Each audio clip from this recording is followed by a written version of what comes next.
ఇక్కడ మన ప్రసాద్ సార్ కూడా ఉన్నారు. ఏంటంటే దీప ఏమన్నారు, దసరా రోజు జరిగిందంటే ఇంకా ఎన్ని రోజులు దీపావళి జరిగితే ప్రభుత్వానికి మనం ఎన్ని చెప్పినా ఒక సిస్టమ్ ఉంటుంది సార్, ఒక ఇంటెలిజెన్స్ రిపోర్ట్, క్షుణ్ణమైన ఆ క్షేత్రస్థాయి నివేదిక. మనం ఏమంటాం ఇప్పుడు, మనం ఏమంటాం, ఒక కులానికో లేదంటే ఒక వర్గానికో లేక ఒక ప్రాంతానికో ఒక పార్టీకో అంటగట్టి వాళ్ళు చంపే ఇది అది అది అవన్నీ వినడానికి లేదా మనం భావోద్వేగాలకు గురవడానికి బాగుంటుంది. కానీ ఒక పెద్ద మనిషి ఏం చేయాలి సార్, విని దాన్ని పరిష్కరించాలి.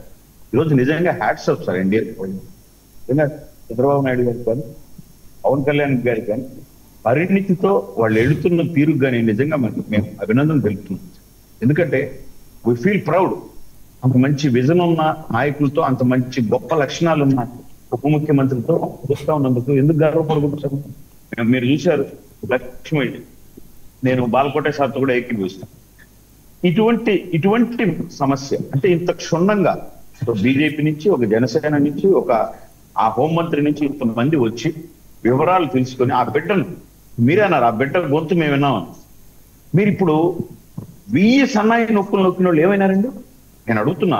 జనసేన పార్టీ కూడా పోయి ఆడి స్పాట్ లో అంటే పర్సనల్ గా కూడా ఒక 5 లక్షల రూపాయలు డబ్బులు ఇచ్చి పొలిశెట్టి శ్రీనివాస్ గారు కావచ్చు ఇంకా వెళ్తున్నారు, సామాజిక సేవకులు కొంతమంది సహకరిస్తున్నారు.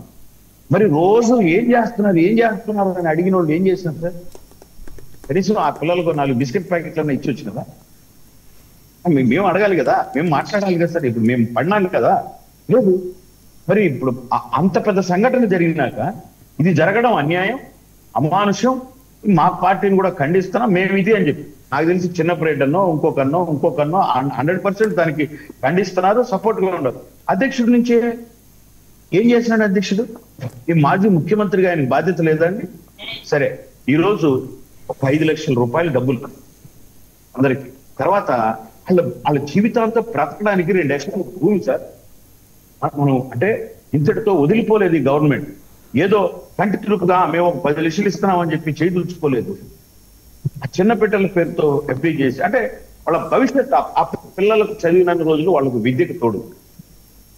అంటే నేనేం చెప్తున్నానంటే, లక్ష్మీనాయుడు తండ్రి పాత్రని గవర్నమెంట్ తీసుకునిందా లేదా సార్? లక్ష్మీనాయుడు పాత్రని, ఆ బిడ్డల తండ్రి పాత్రని గవర్నమెంట్ తీసుకునింది కదా.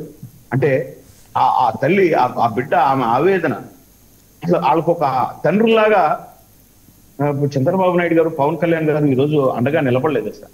వెంటనే మాట్లాడేసి దూషించి అది కాదు, ఇది కాదు, ఎందుకు అడగకూడదండి? ఈరోజు బాలకోట గారి నేను కూడా దాన్ని సపోర్ట్ చేయాలి. ఇదే ఇన్సిడెంట్ మీ ప్రభుత్వంలో జరిగినప్పుడు ఒక డాక్టర్ని చంపేసిన, లేదంటే ఒకరిని చెప్పిన, మీరు ఎక్కడైనా ఇటువంటి కోణం ఆలోచించి ఎవరైనా కావచ్చు, ఇర్రెస్పెక్టివ్ ఆఫ్ పార్టీస్, ఒక వ్యక్తి చనిపోయినాడు అని చెప్పి మీరు అండగా నిలబడిన సంఘటనలు ఏమైనా ఉన్నాయా? మరి నిజంగా ఆదర్శవంతంగా ఉన్నప్పుడు కనీసం మీరు కంగ్రాట్స్ చెప్పాల్సిన అవసరం ఉంది. అంటే ప్రభుత్వం దీనికి ఇంకొక కోణంలో, మీరు ఇంకొక కోణంలో వర్మ గారు ఇది వినాలి. నాతో అందరికీ ఫోన్లు పెట్టి మొత్తం సోషల్ మీడియానంతా ఏం చేస్తున్నాడు పవన్ కళ్యాణ్, కమ్మ కాపు రచ్చని పెట్టేసి కాపోళ్ళలో చంపేస్తా ఉంటే పలకడా ఉలకడా, అసలు ఆయనకి ఏముంది, రక్తం లేదా, ఇవన్నీ సమ్ మీడియా నుంచి, సమ్ పేపర్ నుంచి వచ్చి మా అందరికీ ట్యాగ్ చేసి ఇంతలా మాటలు సార్.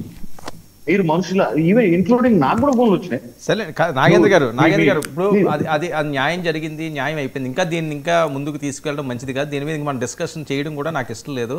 దయచేసి మీరు టాపిక్ లోకి వచ్చేయండి ప్లీజ్. ఓకే, నేనే నెక్స్ట్ ఏం మాట్లాడాలి? జగన్మోహన్ రెడ్డి గారు పూర్తి స్థాయిలో ప్రజాక్షేత్రంలో ఉండడానికి ఈ రోజు వివిధ రకాల మీటింగ్లు పెట్టుకుని ఆయన జనాల్లోకి వస్తున్నారట. అది రేపు అవ్వచ్చు, ఎల్లుండి అవ్వచ్చు, యాక్షన్ ప్లాన్ మొదలవుతుంది. నేను కూడా నిజమే